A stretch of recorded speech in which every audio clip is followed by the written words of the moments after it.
Indah rencanamu. Memang kamu telah mereka-rekakan yang jahat terhadap aku, tetapi Allah telah mereka-rekakannya untuk kebaikan dengan maksud melakukan seperti yang terjadi sekarang ini, yakni memelihara hidup suatu bangsa yang besar. Kejadian 50 ayat yang ke-20. Terkadang kita takut menghadapi hari esok karena apa yang kita alami di masa lalu dan masa kini. Terkadang rasa takut kita berubah menjadi ketakutan. Terkadang pengalaman masa lalu membuat kita gagal move on di masa kini. Yusuf pernah mengalami pengalaman hidup yang sangat tidak enak. Ia dibenci saudara-saudaranya, bahkan dibuang ke sumur dalam. Kemudian dijual kepada orang Midian dan akhirnya dibeli oleh Potifar. Yusuf menjadi orang kepercayaan Potifar dan ia dipercaya mengelola semua yang ada di rumah Potifar kecuali istri Potifar. Sesudah Yusuf difitnah oleh istri Potifar, maka Yusuf mau tak mau harus mendekam di penjara selama 13 tahun. Namun pada akhirnya Yusuf beroleh promosi dari Tuhan, sehingga ia menjadi orang nomor 2 di Mesir setelah Firaun. Pengalaman masa lalu Yusuf memang sangat tidak enak.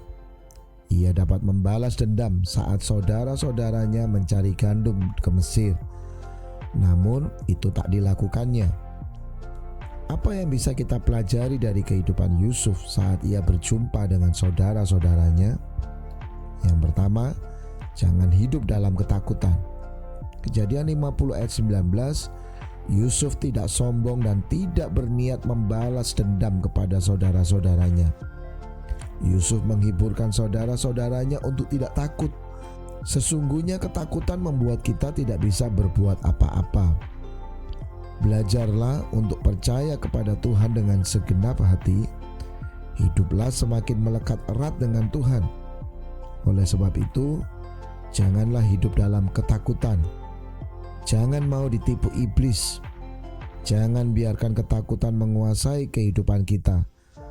Saat kita mulai diserang ketakutan, segeralah ingat Tuhan yang memberikan damai sejahtera dan masa depan penuh harapan. Apakah yang sedang Anda takutkan sekarang? Yang kedua, indah rencanamu. Kejadian 50 ayat 20, jangan salah persepsi. Tuhan tidak pernah merencanakan masa depan yang buruk kepada kita. Proses kehidupan bukanlah akhir kehidupan. Proses kehidupan harus kita jalani. Proses kehidupan adalah jalan menuju tujuan hidup.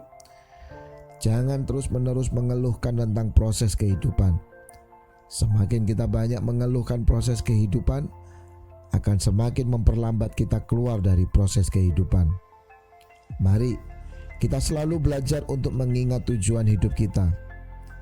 Jangan lupa bahwa proses kehidupan adalah jalan yang harus kita lewati. Sesungguhnya tidak pernah ada jalan pintas menuju tujuan hidup. Jangan pernah menghindari proses kehidupan. Ingat, rencana Tuhan sungguh indah.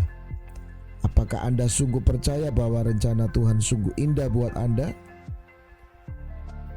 Tak ada jalan pintas menuju kepada tujuan hidup Anda.